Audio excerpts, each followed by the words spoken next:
Today, we're digging into Thermal Energy HQ's story from 2025. It was a really pivotal year for them, one that was all about strategic evolution, and it's really set the stage for what looks like a strong 2026. So, 2025, it wasn't just business as usual. It was a year where the company made some really deliberate choices. The whole idea was to sharpen their focus, really nail down their market approach, and chart a clear path forward. The big story for 2025, it's all about refinement.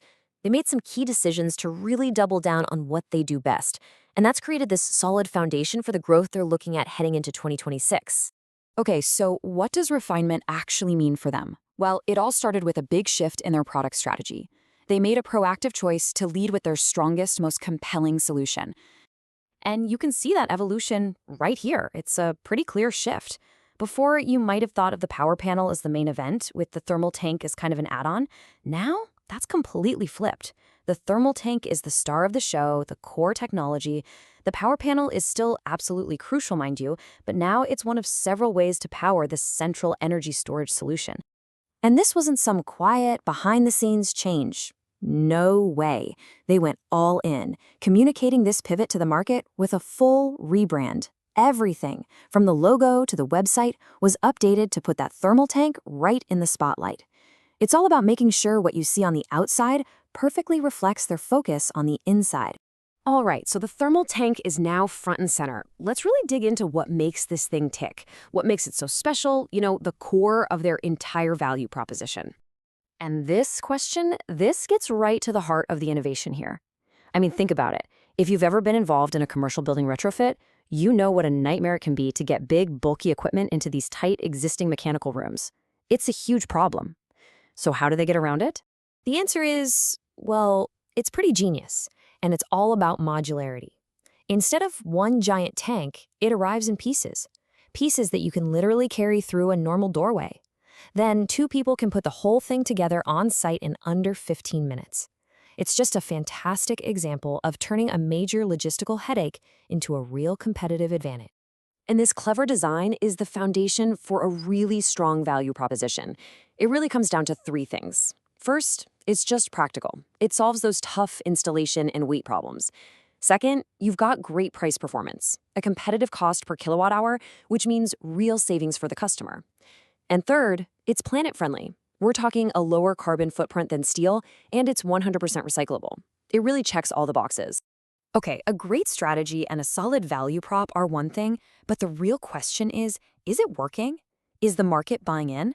Let's take a look at some of the early results, because they're already seeing some real traction.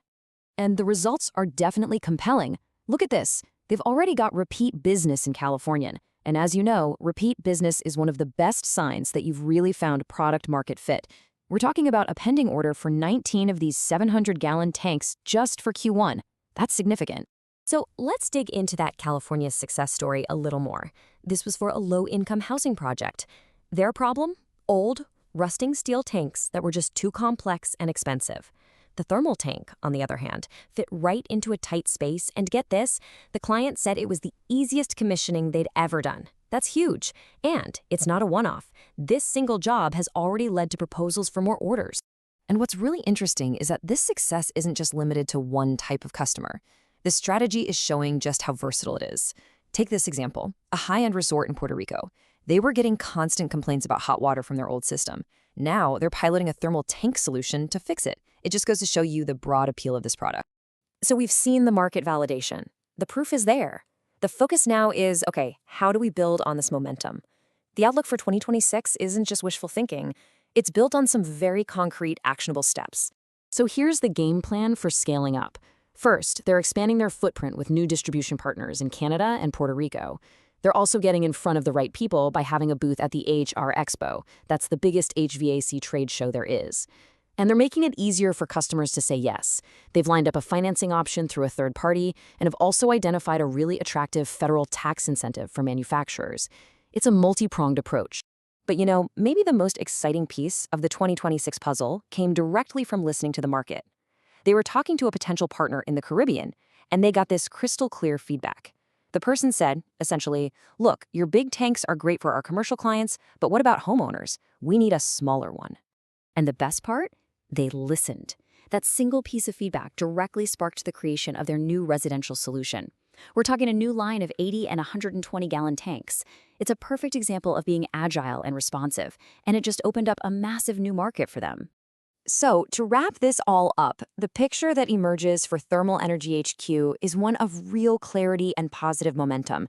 2025 was the year they sharpened their focus, and it worked. The early results are proving it out. Now they have new products that are opening up brand new markets. So when you look ahead to 2026, it really feels like the question isn't if they'll grow, but just how much they can build on the great foundation they've set.